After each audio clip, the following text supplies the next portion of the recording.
وَتِلْكَ الْأَمْثَالُ نَضْرِبُهَا لِلنَّاسِ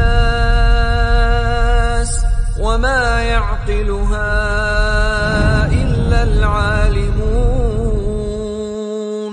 Menuntut ilmu itu terbagi beberapa macam.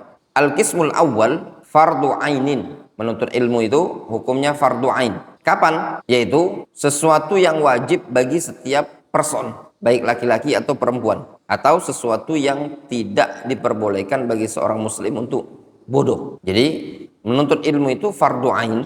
Ketentuannya mempelajari sesuatu yang wajib bagi setiap orang. Contoh, mempelajari fikih salat. Wajibkah? Wajib. Atau sesuatu yang tidak diperbolehkan seseorang bodoh. Tentang apa? Tentang tauhid. Atau sesuatu yang tatkala kehilangan maka dianggap meninggalkan kewajiban atau melakukan sesuatu yang dilarang. Mengetahui syarat-syarat salat atau mengetahui pembatal-pembatal salat atau pembatal-pembatal puasa. Jadi menuntut ilmu yang fardu ain adalah mempelajari sesuatu yang hukumnya wajib. Apa contohnya yang wajib bagi setiap person? Tentang sholat 5 waktu kan, wajib kan? Atau sesuatu yang tidak boleh bagi seseorang bodoh. Tentang haramnya zina, tentang haramnya khamr, tentang syirik. Ini kan sesuatu yang tidak boleh kita bodoh padanya, maka wajib dipelajari. Atau sesuatu yang kalau ditinggalkan mempelajarinya, maka konsekuensinya meninggalkan sesuatu kewajiban, atau meninggalkan suatu atau mengerjakan suatu larangan. Kalau tidak dipelajari, konsekuensinya kita jatuh pada larangan. Contoh misalkan mengetahui syarat-syarat sholat. Apa saja syarat sholat? Taharah, menutup aurat. Nah ini harus dipelajari. Pembatal-pembatal puasa harus dipelajari. Termasuk juga pembatal-pembatal keislaman. Ini yang sifatnya apa? Fardu ain. Jenis yang kedua, fardu kifayah. Menuntut ilmu yang sifatnya fardu kifayah, yaitu sesuatu yang apabila telah dikerjakan oleh sebagian orang maka gugur dosa dari orang lain. Menuntut ilmu yang sifatnya fardu kifayah, kalau sudah dikerjakan oleh sebagian orang maka gugur ilmu yang lain, kewajiban yang lain.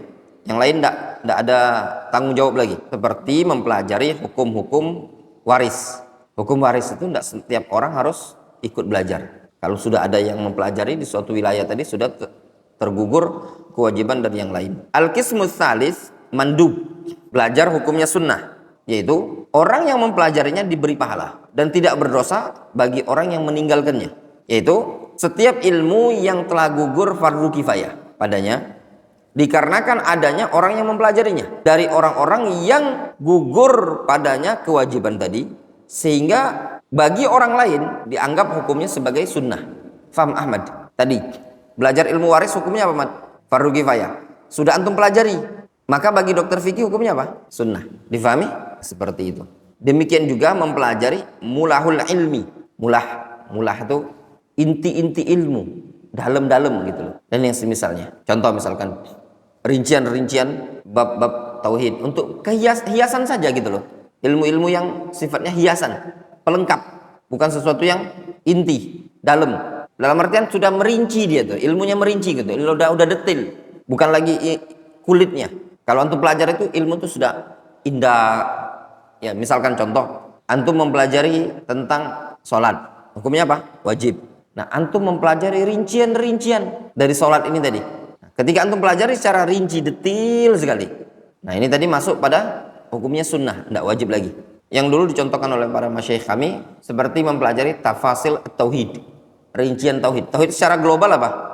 Beribadah kepada Allah Subhanahu wa taala. Adakah rincian-rinciannya tadi? Yang kadang sebagian orang belum tentu mempelajarinya. Nah, ketika masuk pada rincian-rincian yang sudah detail ini tadi, itu disebut dengan mulahul ilmi. Nah, yang seperti ini hukumnya sunnah.